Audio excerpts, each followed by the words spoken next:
28 দিনৰ পিছত জুবিন গাৰ্গক শ্ৰদ্ধাঞ্জলি জনাবলৈ তেওঁ সময় পাইছে। আমি কওঁ যে 28 দিন বহুত দিন হ'ল। 28 দিনৰ পাছত হলেও তেখেতে সময় পালে আহিলে, কিন্তু আপোনাৰ সেই ককাইদেউজন ক'ত পিছে মৰমৰ মামা? এটা কথা বুজি নাপাওঁ, মানুহে ইমান বিজেপিক কিয় চাপোৰ্ট কৰে? বিজেপিৰ এটা মানুহ গৈ পিনে ভালদৰে জুবিন দাৰ ক্ষেত্ৰত এতিয়ালৈকে একো এটা দিব পৰা নাই, আনকি আজিলৈকে ইটা বালি অকমান নাই।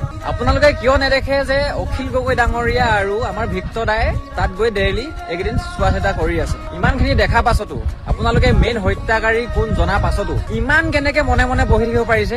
বৰ আচৰিত কথা। কিন্তু যোনজন মানুহে আমাক অসমীয়াক জীয়াব শিকালে, গান কি বুজাই থৈ গল, তথাপিও আপোনালোকে তেখেতৰ কাৰণে অকনমান মাত মাতিব পৰা নাই। ঠিক ইমান নিষ্ঠুৰ আমাৰ অসমীয়াৰ জাতি। অলৰেডি মাৰ্ডাৰ বুলি গম পোৱা পাছতো এতিয়ালৈকে জাষ্টিছে দিব পৰা নাই। নিজকে আকৌ ভাৰতৰ ভিতৰত পাৱাৰফুল বুলি ভাবে আপুনি? অসমত এজনে পাৱাৰফুল মানুহ আছিল, আৰু সেইজনে হৈছে আমাৰ অসমীয়াৰ সকলোৰে ৰজা জুবিন দা, যাক আমি কিং বুলি ভাবো। জয় জুবিন দা, জয় আই অসম।